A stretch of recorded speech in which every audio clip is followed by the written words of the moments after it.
hecho un gráfico presentando las exportaciones en la prensa de español.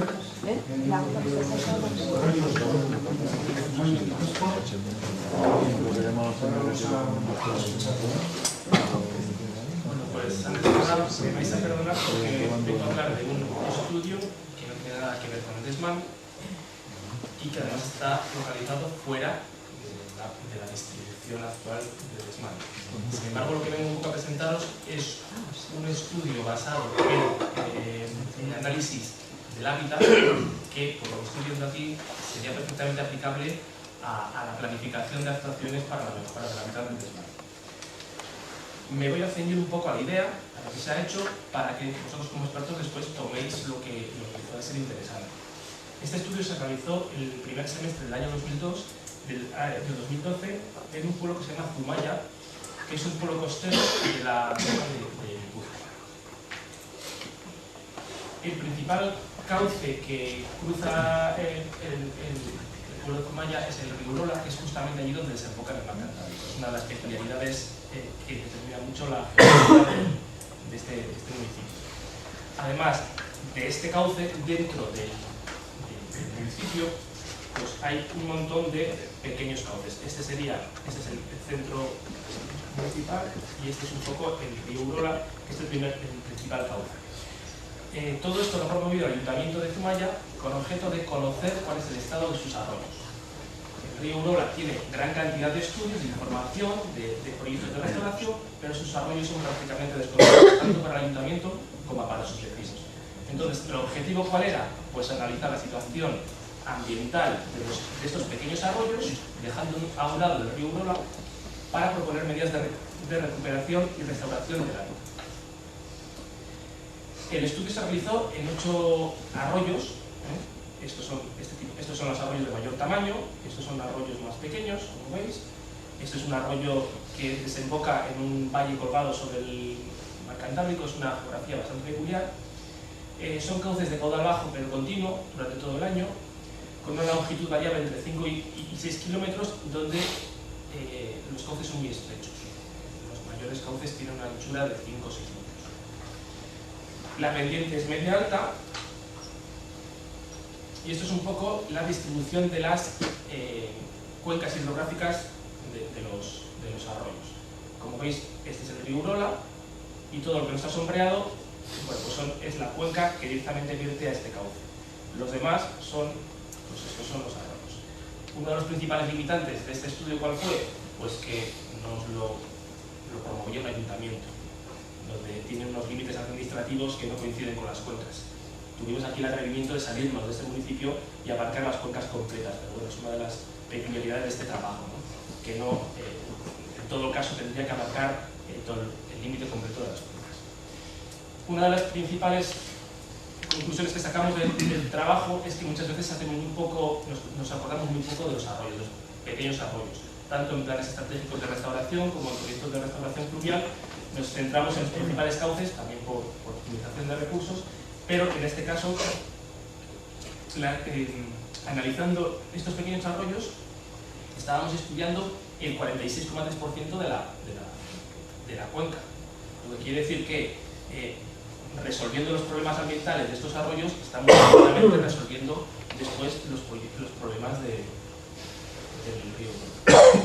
Fase del estudio, lo paso muy deprisa, bueno, pues se hizo un primer inventario, una descripción del estado actual de esos arroyos, un análisis del estado ecológico y posteriormente una evaluación y valoración de los impactos ambientales. Aquí es un poco donde nos vamos a centrar ahora para que veáis la utilización de esos índices. En la descripción del estado actual de los arroyos, por un lado se analizan las características físicas y por otro lado las características biológicas. ¿Cómo se utilizaron? Pues ¿cómo se analizaron? Se utilizaron 2 índices, conocidos internacionalmente, que ya conoceréis, por lo que voy un poco a la idea. El primer índice que se centraba en las características físico-químicas es el índice IHF, índice de hábitat fluvial, en el que se valoran una serie de características de granulometría, distribución de características geomorfológicas, de sustrato del lecho, y se valoran de 0 a 100 en función de esta clasificación. Bueno, pues estos son los resultados. Como veis, no me entretengo en la metodología. Todo este este ámbito que tenemos hoy en esta presentación conocéis de sobra estos índices, o es relativamente sencillo que lo veáis. Bueno, pues los resultados, ¿cuáles fueron? En cuanto al índice de hábitat fluvial, se tomaron 38 zonas de muestreo, se estratificaron todos esos arroyos, homogenizando tramos, y este fue un poco el resultado de las características físicas un poco de este arroyo. Como veis, en el mejor de los casos obteníamos una clasificación de moderado. La media es de 51 frente a 100. Con estos datos que hicimos, pues trasladamos espacialmente. ¿Esto para qué nos sirve? Pues para hacernos una idea de cuál es el estado longitudinal del cauce. Por ejemplo, en el río Andica había 6 estaciones, esta sería aguas arriba y esto sería aguas abajo, y nos permite ver un poco cuál es el estado físico de ese cauce. Esto también nos permite pues, analizar o identificar los cauces en peor estado. Y como veis aquí, una de las conclusiones era que las características físicas de los ríos, de esos arroyos, estaban muy modificadas, muy intervenidas. Se ha hablado esta tarde aquí, sobre la importancia de los sedimentos al cauce. En muchos casos no se ha considerado una contaminación el aporte de sedimentos, y en realidad es una intervención muy importante en el funcionamiento de un cauce.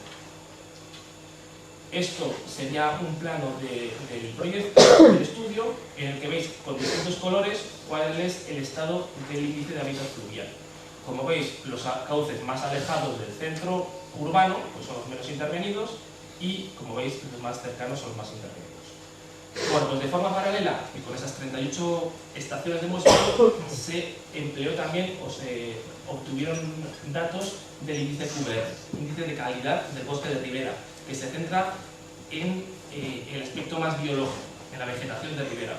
¿Esto qué nos aporta? Pues información indirecta, por ejemplo, para el refugio de la fauna. ¿Cuáles fueron los resultados? Pues como veis, algo más irregulares. Teníamos desde tramos, desde cauces muy buenos hasta cauces deficientes o malos. Este sistema es muy interesante para planificar actuaciones. Aquí veis los resultados en cada uno de los cauces, desde aguas arriba hasta aguas abajo. Esta línea sería lo que marca un estado aceptable, y esto lo que nos permite es identificar, por ejemplo, tramos de un mismo río en los que para la fauna nos pueden ser barreras. Tramos donde la vegetación de ribera pues, sufre un bajón importante en su calidad y nos puede aportar una barrera al movimiento de la fauna. También nos identifica tramos donde actuar. En el arroyo de Yadarre, por ejemplo, pues vemos que en la parte baja hay una pérdida de la calidad del bosque de ribera. Y esto lo que nos sirve es para planificar o para intentar optimizar los recursos que tengamos para la restauración de este bosque de ribera. Aquí veis un poquito esos mismos resultados en planta. Vemos que hay cauces muy en mal estado. Destaco este cauce porque está dentro de un plan de ordenación para la conservación de ríos en Guipúzcoa, y fijaros el estado en el que está. Y también nos permite pues, ver otros cauces que hay una gran diversidad en ese hábitat disponible. ¿Cuál fue el siguiente paso? Bueno, pues proponer, además de estos índices, que es una forma de simplificar mucho la naturaleza y que también tiene sus limitantes, bueno, pues nos permitió identificar impactos y propuestas de recuperación. Al final el ayuntamiento, yo creo que no le sirve para nada si le doy un número o le doy un plano con colores. Lo que quiere es esto. Lo que puede servir para planificar es esto. El color rojo y con un número, los impactos identificados en cada uno de los cauces, y el color verde con una letra, propuestas de recuperación. De esta forma, bueno, pues longitudinalmente podemos tener un diagnóstico de cuál es el impacto de nuestros arroyos y cuáles los proyectos de restauración. Este es un ejemplo, este es el arroyo Andica, donde destacaba, por ejemplo, la invasión la presencia de una especie invasora como el bambú, que estaba ya invadiendo una zona de pinar, o la ausencia de vegetación, o impactos como la presencia del ganado muy cerca del cauce prácticamente, lo que hace, bueno, pues muy difícil la revegetación de estos cauces. Aquí hay otro ejemplo, es un arroyo más importante, pero hay una gran intervención por parte de infraestructuras, ¿no? Este es el mismo río yendo hacia aguas abajo y aguas arriba. Bueno, pues aquí hay una zona barrera un poco para la fauna. Y después, bueno, pues lo que hicimos fue sumar los dos índices, acoplar los dos índices y hacer un plano en el que intentábamos incluir la parte física, el índice de hábitat fluvial, con el bosque de ribera. Y esto es un poco lo que nos salió. Vemos cauces bastante aceptables, longitudinalmente, y otros cauces donde podríamos intervenir. Este cauce en la zona alta tiene malas condiciones, donde podemos localizar más actuaciones. En el proyecto se propusieron distintas medidas. Esto es una administración local y las competencias que tiene, pero bueno, lo que queríamos era que también sirviese como herramienta para trasladarlo a la cuenca hidrográfica, al órgano de cuenca, o que tomasen medidas, pues, por ejemplo, dentro de la ordenanza municipal, que limitasen los vallados, ganaderos, etc. También queríamos llamar la atención sobre eso, sobre la presencia de especies invasoras. En otros casos, bueno, pues queda patente no la falta de vegetación de ribera, lo que hace es pues, la pérdida de potencial en la alimentación y en el refugio para la fauna. Aquí tenéis algún ejemplo más.